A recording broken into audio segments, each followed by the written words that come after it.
ഹജ്ജിൻ്റെ അമലുകളെ കുറിച്ച് പഠിക്കുമ്പോൾ നിങ്ങൾ വിശദമായ കാര്യങ്ങൾ പഠിക്കുക.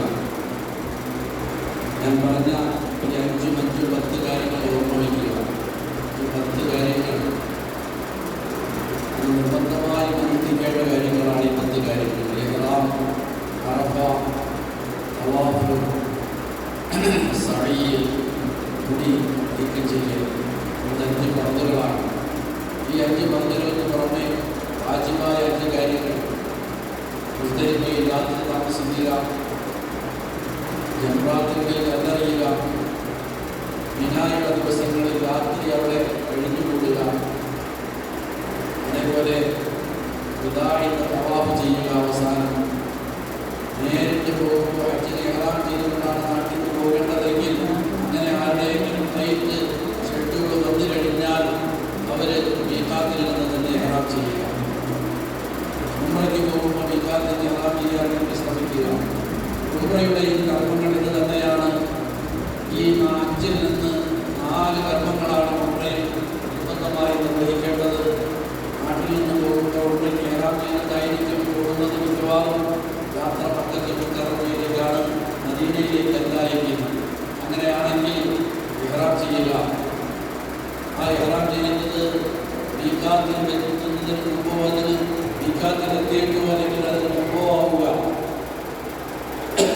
ഇഹ്റാമില്ലാതെ മീഖാത്ത് കടന്നു പോകാതിരിക്കുക. മക്കയിൽ ചെന്നാൽ തവാഫ് ചെയ്യുക, സഅയ് ചെയ്യുക, മുടി കളയുക. ഉംറയുടെ അമലുകൾ ഇത്രയാണ്. സിയാറത്ത് എന്ന് പറയുന്ന 3ാമത്തെ വളരെ പ്രധാനപ്പെട്ട അമൽ ഹജ്ജിൻ്റെയും ഉംറയുടെയും ഭാഗമില്ലാതെ ഹജ്ജിനും ഉംറയ്ക്കും സിയാറത്തുമായി ഒരു ബന്ധവുമില്ല. അതുകൊണ്ട് എന്തിന് സിയാറത്തിനെ കുറിച്ച് പറയണമെന്ന് ചിലർ ചോദിക്കാറുണ്ട്. ഹജ്ജിനും ഉംറയ്ക്കും സിയാറത്തുമായി ശരിയായ ബന്ധവുമില്ല. പക്ഷേ ഈ ഹജ്ജിൻ്റെയും ഉംറയുടെയും പ്രേരകമായ ഈമാനുമായിട്ടാണ് സിയാറത്തിൻ്റെ ബന്ധം. ഈമാനുമായിട്ടാണ് ബന്ധം. ഈമാനുമായി ബന്ധപ്പെട്ട അമലാണ് സിയാറത്ത്. നമ്മുടെ ഹജ്ജ് ചെയ്യാൻ പ്രാപ്തരാക്കിയ, ഹജ്ജ് ചെയ്യാൻ യോഗ്യരാക്കിയ, ഹജ്ജ് ചെയ്യാൻ പഠിപ്പിച്ച, ഹജ്ജ് എങ്ങനെ ചെയ്യണമെന്ന് കാണിച്ചു തന്ന ഖുദൂ മനാസികക്കും, ഖുദൂ അന്നീ മനാസികക്കും, ഖുദൂ അന്നീ മനാസികക്കും, ഞാൻ എങ്ങനെയാണ് ഹജ്ജ് ചെയ്യുന്നതെന്ന് നിങ്ങൾ നോക്കി പഠിച്ചോളണം. അടുത്ത വർഷം നിങ്ങളോടൊപ്പം ഒരു പക്ഷേ ഞാൻ ഉണ്ടായിക്കൊള്ളണമെന്നില്ല. നിങ്ങളെന്നെ കണ്ട് പഠിച്ചോളണം.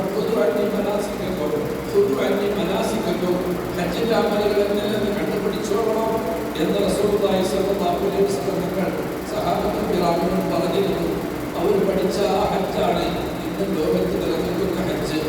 ഈ ഹജ്ജ് പഠിപ്പിച്ച, ഉംറ പഠിപ്പിച്ച, ഇസ്ലാം പഠിപ്പിച്ച, ഈമാൻ പഠിപ്പിച്ച ഹബീബായ മുത്ത് അന്ത്യവിസ്മരണമുള്ള സ്ഥാനമാണ് മദീനത്തുൽ മുനവ്വറ.